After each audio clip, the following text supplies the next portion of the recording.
Hi guys, welcome back to the channel Asclepium. My name's Jade. I'm Qubekani. And today we have a video for you which is our tips for applying for the foundation programme. So we will be talking about tips for the standard foundation programme, not the academic foundation programme, as we didn't apply for this. And there are various other videos on YouTube about applying for the AFP and tips that people have. So the foundation programme is otherwise known as FPAS. It's the Foundation Programme Application System. It is used by all final year medical students and students overseas who are wanting to complete the foundation years 1 and 2 in the UK. In order to enter, you have a score which is composed of both your educational achievements and your SJT score. And we have another video for you which is explaining all of our tips for the SJT. So make sure to go and check that out. So our first top tip is about thinking about where you want to go a bit early. So as soon as you start your final year, start thinking about where in the country you want to go. Geographical location is probably the biggest factor when it comes to foundation. So some people want to be close to London, some people want to be somewhere where they're close to home, close to their family, or somewhere where there's good transport links, that sort of thing. So those are some of the factors we were thinking about actually when we were thinking about applying. And it's also important to point out that the foundation programme is only 2 years, so if things don't work out the way that you necessarily wanted or hoped they would, and you end up in an area which isn't at a hospital or a tertiary centre that you were hoping to for whatever reason, it's only 2 years and you will have an opportunity to either transfer or to move back to the location that you want to be in after those 2 years are over. So it's not the end of the world, but do think early. Yeah, exactly. So our second top tip is about actually ranking the deaneries. So there are 20 to rank for the foundation programme application. And generally I think people tend to get within their top 3 or their top 5 of where they've ranked. But it's important to say that you really need to think about the whole 20. Really think about how you rank in each one. You know, fingers crossed you do get one of the ones that you're hoping for. But if you don't and you say you end up with number 11... far rather you've actually thought about which one is your number 11 than just go, okay, I've done these 6, and then you're not really bothered about the rest. I do know of people who've had to move countries even, so moving over to Ireland or to Wales to do their foundation training. So do really give a second thought about where it is that you would ideally like to be, and if that doesn't work out, where else you would be happy being. So when it comes to ranking, one thing we found useful was to put all the 20 deaneries in an Excel sheet and just look at it, let's say once a week, and what we found was that actually we changed our mind a lot of times in terms of the ranking order. So it's something to do, you don't want to just rank it once and put it into the system and then you change your mind later on, and you find that you can't change it after the deadline, which is a few months later actually. Our next top tip is for anyone who has extra degrees or publications. You need to get the evidence together for that really early, just to make sure you definitely have it. So I know that for us, if we didn't have our degree certificates, which you need to have scanned in and highlight in your class of degree that you have, you had to order another certificate, and this can take up to 4 to 6 weeks to come. So you need to know early on that you do definitely have your stuff, and if you don't, then you need to be able to be in a position where you have the time to organise it, because if you can't provide the evidence, then you can't prove it essentially, and you won't get the extra points. So if you worked hard and you have the extra degrees, you really should be trying to make sure you have the evidence to get those points for it. I mean, it's all very well thinking, oh, my mum has it somewhere. Get it and actually have a look at it. Make sure until you actually see it. You don't want to be panicking the day before the application. So the FPAS actually produces a document which is a very long PDF, but it's incredibly detailed. It's got all the dates for all the deadlines for the FPAS, including the SJT. It's got reminders for things like your extra degrees that we just talked about.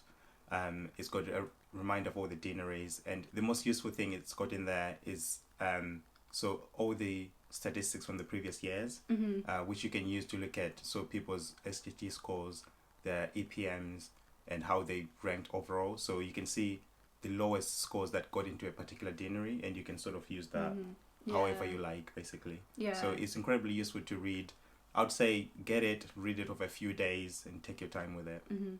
And I know that some people actually used it in the years leading up to it. So if you want to get an idea as to what you can be doing to try and get those extra points, it can be really useful to use ahead of time just to see what you are going to be faced with.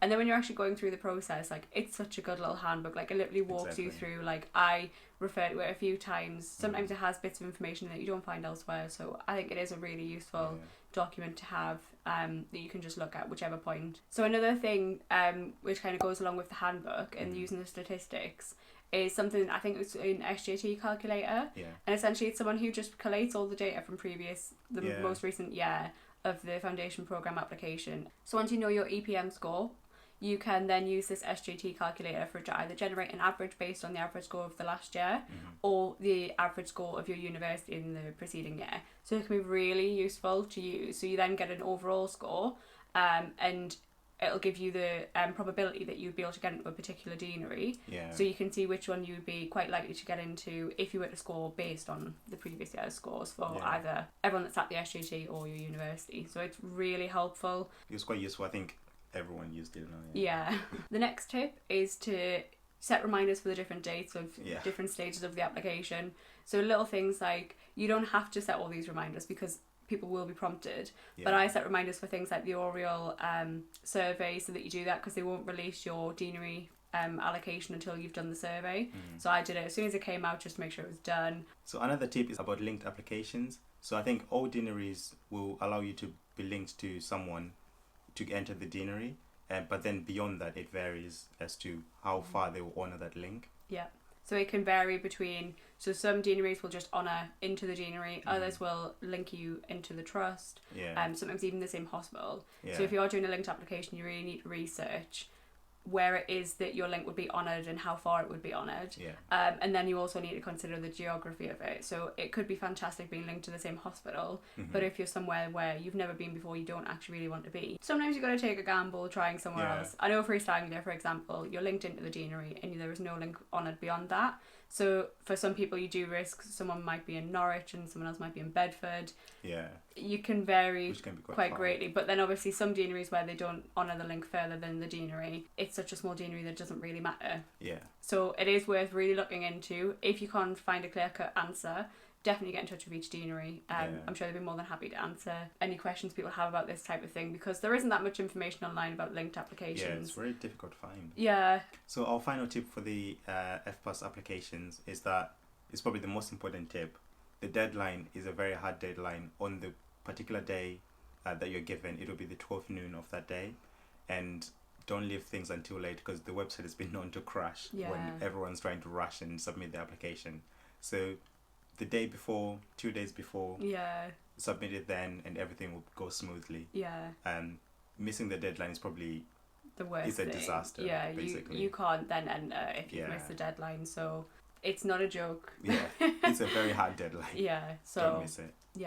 And I think even with all of that, when you have a window of say 7 to 10 days to complete something, try and do it early. Absolutely. So I think those are all our tips for the FPAS application. If you're going through it, all the best.